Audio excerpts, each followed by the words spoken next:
Insperity presents the Small Business Advocate Show with Jim Blasingame, brought to you by FedEx, CareerBuilder.com, and Palo Alto Software. This is a copyrighted production of Small Business Network, Inc., all rights reserved.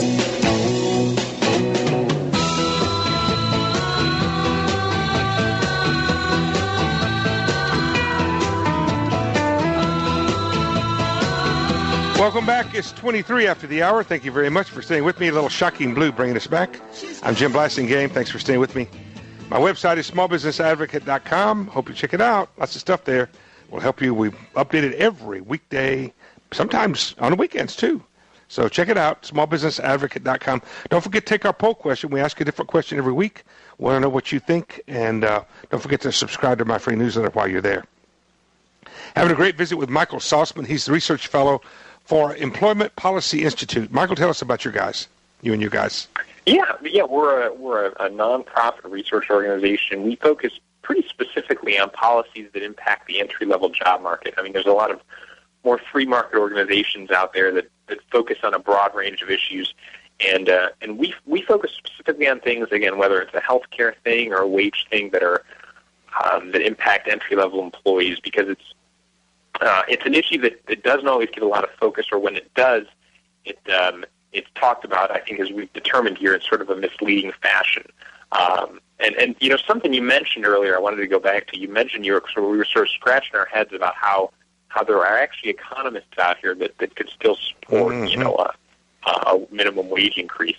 And most famously, it happened. There was a list of 655 economists, or 665 economists, released during the last minimum wage debate, who all supported a minimum wage increase, and this was inserted into the congressional record. It was sort of used to encourage people to shut up about it already. Right. Huh. We did a study of the list recently, and we found that 60% of the people on that list weren't labor economists. 60% of the people we could find information for. And there were even people on there. Like, how many of them were professors? Well, that's the interesting thing. And actually, 39 of them either didn't have a PhD in economics, or they had no PhD at all. There was one person on there that was an administrative assistant at a West Coast university. Yeah. So you can kind of call shenanigans on this stuff. But the thing is even if you don't want to look at that, you just want to look at the research. Right. You know, over the last 2 decades, 85% of the best studies on the subject have shown that you raise the minimum wage and the result is predictable. Well, Michael, let me ask you a question. Why are we talking about this today? Because the minimum wage is done. It's baked in the cake, $7.25. Unless somebody can repeal that, which I don't see that happening. Is there another assault on the minimum wage again? Is it coming? Well, yeah. I think. Absolutely. I mean, there's already a couple states this year. California, New Jersey, and Mississippi have all already introduced legislation to raise their own state's minimum wage for 2011. Unbelievable. So, what's your concern? Your concerns are regionally, not so much federally, right now. Well, it is regionally, but the interesting thing is there's a group that's put together by the AFL-CIO and a couple others called the Excluded Workers Congress. Right. And they're already talking about how there's money available for research and polling in terms of sort of trying to figure out the best way to message the next federal minimum wage increase. And their ultimate goal is to index it so that it goes up automatically every year and they don't have to fight this legislative battle. Right. Well, minimum wage, folks, is with you might could have gotten away with this a little bit 20, 30 years ago, Michael, before all the technology advanced to the level it is today. But we got things called kiosks today. You know what I mean? There's this thing called a kiosk that people can buy and can adjust to, and they can start. You're going to increasingly, when you go to a grocery store, there are kiosks there. There are things that will take your money without a human being having to be involved. Obviously do it in the airports. You're going to be doing this at McDonald's before too long, everywhere. I mean, and you might say that might even be good for customers, but it's not good for those teenagers who would like to have a job like I did when I was. I mean, I was a burger flipper in high school, Michael. I mean, what if minimum wage had been so high that the place I worked at couldn't afford me? Yeah, that's exactly right. I was just listen. I helped Michael, I helped my family. I bought my own. I at a minimum, I bought my own stuff. I was paying for my own car, my own clothes. I helped my family directly or indirectly with that job. I needed that job.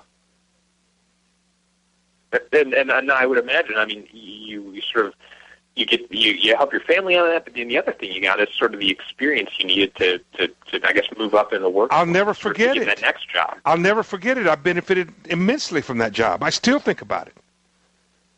And so we're robbing some of these young people of that experience and that employment when we raise minimum wage, folks. Minimum wage increases. Minimum wage is one thing, Michael. That's one topic to discuss. Minimum wage increase is a whole other topic, isn't it?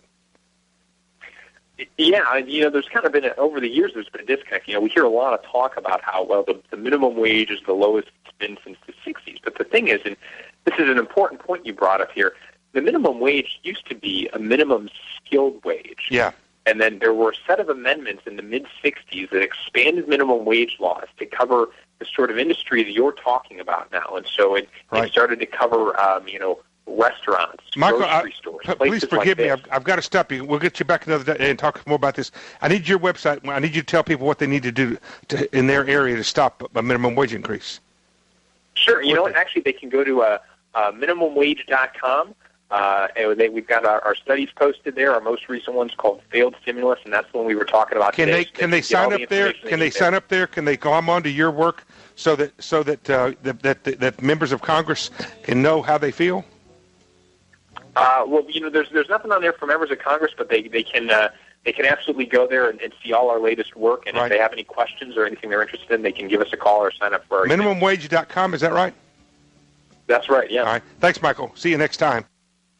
Insperity presents the Small Business Advocate Show with Jim Blasingame, brought to you by FedEx, CareerBuilder.com, and Palo Alto Software. This is a copyrighted production of Small Business Network, Inc., intended for the private use of our audience. Except as otherwise provided by copyright law, all other copying, redistribution, or publication without prior written consent is prohibited. All rights reserved. Prohibited. All rights reserved. Prohibited.